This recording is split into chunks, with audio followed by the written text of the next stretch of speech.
이번 영상에서는 이 비즈니스 분야에서 꼭 필요한 보안과 인증에 관한 주요 내용을 정리해 보겠습니다. 이 비즈니스를 비롯하여 경영학과 IT 관련 과목 강의 영상을 계속 받아보실 분은 지금 구독해 주시면 감사하겠습니다.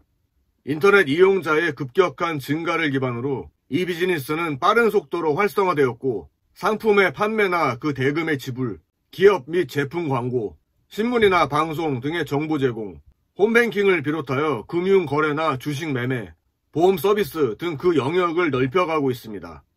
이 비즈니스는 개방형 네트워크인 인터넷을 통해 거래가 이루어지기 때문에 거래 상대방과 직접적으로 접촉하지 않고도 매매 거래가 가능합니다.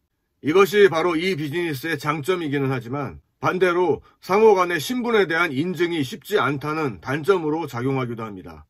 결국 사이버 공간에서 원활한 거래를 위해 거래 정보에 대한 보안 문제가 해결되지 않고서는 완전한 이 비즈니스의 실현은 어렵다고 할 수 있습니다.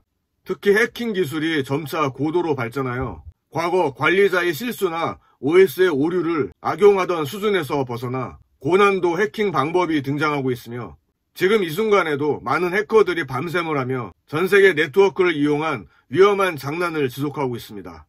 여기서 문제는 여러 가지 해킹 기술과 방법 중에는 인터넷 고유의 구조를 이용한 것들이 많다는 점입니다. 따라서 구조적으로 이 문제를 해결하지 못한다면 전자결제 정보들은 해커들에게 완전히 노출될 수밖에 없고, 이것은 인터넷에서의 전자상 거래 자체를 불가능하게 할 뿐 아니라 사생활 침해라는 심각한 문제를 야기하게 됩니다. 네트워크에 관련되어 전송되는 데이터에 대하여 어떠한 위험 요소가 존재하는지 송신자와 수신자와의 관계에 대해 알아보겠습니다.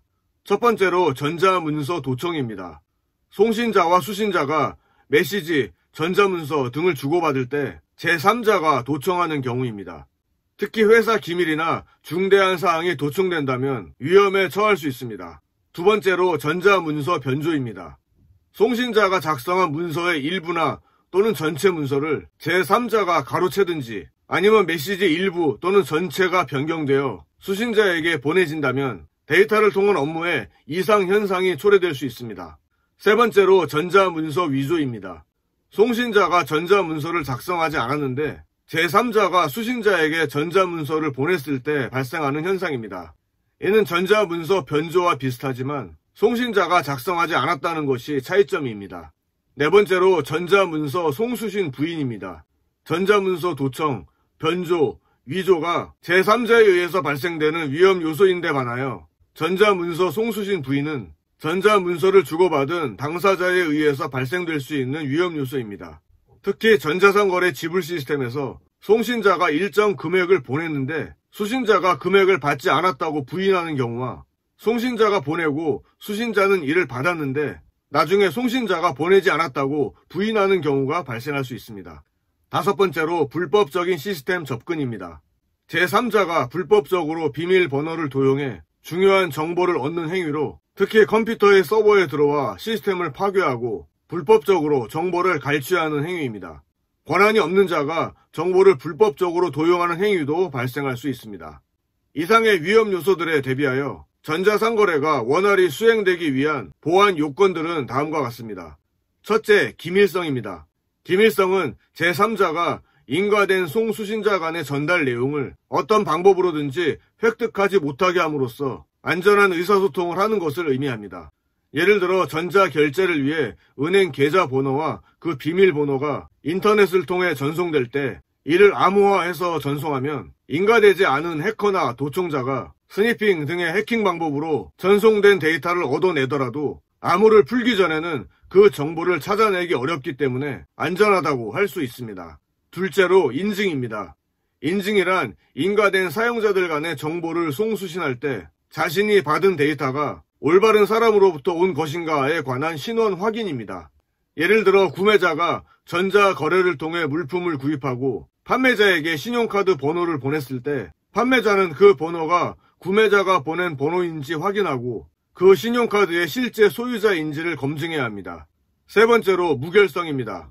전자거래에 있어서 무결성이란 정보의 송수신 도중에 데이터가 훼손되거나 데이터에 변화가 생기지 않았는지에 대해 확인을 하는 것입니다. 예를 들어 신용카드 회사의 입장에서 볼 때 고객이 어느 판매자에게 얼마의 돈을 지불하겠다는 내용을 보냈을 때 이 내용이 전송 과정에서 변화가 없었는지 혹은 훼손되지는 않았는지 하는 것들에 대해 확인해야 합니다. 네 번째로 부인 방지입니다. 부인 방지는 사용자가 자신이 행한 사실을 부인할 때 이것을 어떤 방법으로 막느냐 하는 것입니다. 예를 들면 고객이 어떠한 물품을 구매하고 상인에게 얼마의 금액을 지불하겠다고 했을 때 나중에 그 고객이 자신은 물품을 구입한 적이 없다고 부정할 때 그 약속에 대한 확실한 증거를 제시함으로써 그 고객이 부인하는 것을 막는 것입니다. 다음으로 보안사고의 유형에 대해 알아보겠습니다. 인터넷으로 인해 이루어지는 보안사고는 서버 측에서 일어나는 경우와 PC에서 일어나는 개인적 보안사고로 나누어 생각해 볼 수 있습니다.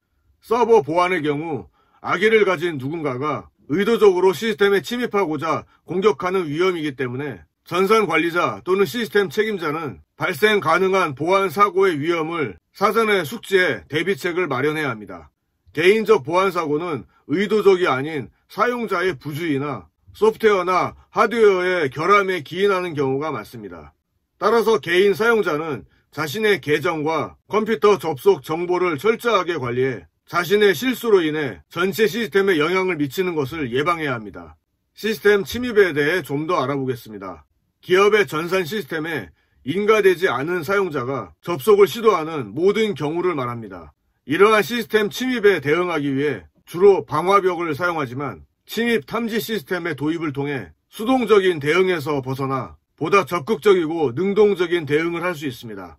그리고 서비스 거부 공격이나 디도스는 시스템을 악의적으로 공격함으로써 해당 시스템의 자원을 부족하게 해 원래 의도된 용도로 사용하지 못하게 하는 공격입니다. 그 밖에 바이러스 침투에 의한 해킹, 타인 정보의 훼손이나 도용을 포함한 개인정보 보호의 문제, 수신 동의를 하지 않은 무분별한 광고 메일, 음란물이나 명예훼손, 사행성 조장 등을 내용으로 하는 불건전 정보의 유통 등 보안 사고나 피해에는 여러 가지 유형이 있습니다. 이러한 보안 사고를 막기 위해 각 조직에서는 보안 정책을 수립하고 정책에 적합한 보안 시스템을 구축하고 적절한 사용자 교육을 통해 보안 의식을 제고하는 것은 물론 보안의 기술적 방법을 숙지시키는 과정을 진행하는 것이 필요합니다. 보안을 강화하고 보안 사고의 피해를 막기 위한 보안 방법론으로 먼저 전자서명을 이용하는 방법이 있습니다. 전자서명은 통신망을 통해 메시지 전송 시 필요한 서명 방법으로 상대방의 신분을 확인하거나 사용자의 정당성을 인정하고 송수신자 간에 일어날 수 있는 여러 가지 분쟁을 해결할 수 있도록 통상적인 인감 도장과 같은 역할을 수행합니다. 두 번째로 전자공인인증서를 이용하는 방법이 있습니다. 여기서 인증이란 객체의 확인과 증명을 뜻하며 인증서란 믿을 수 있는 기관으로부터 받은 개인이나 독립체의 증명서 또는 개인이나 독립체의 권리를 증명하는 것입니다. 이 비즈니스 거래에서 사용되는 전자인증은 믿을 수 있는 기관으로부터 전자서명을 받은 문서를 뜻하며 이는 개인이나 독립체의 구별된 이름을 각각의 비밀 암호와 결합하는 것으로 구현됩니다. 세 번째로 암호화 알고리즘을 이용하는 방법이 있습니다.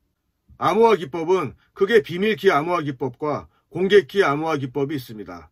비밀키 암호화 기법은 통신을 하는 두 사람이 서로 똑같은 비밀키를 소유하고 메시지의 송신자가 비밀키를 이용해 암호화한 것을 수신자가 받아서 비밀키를 이용해 복호화하는 방식을 말합니다.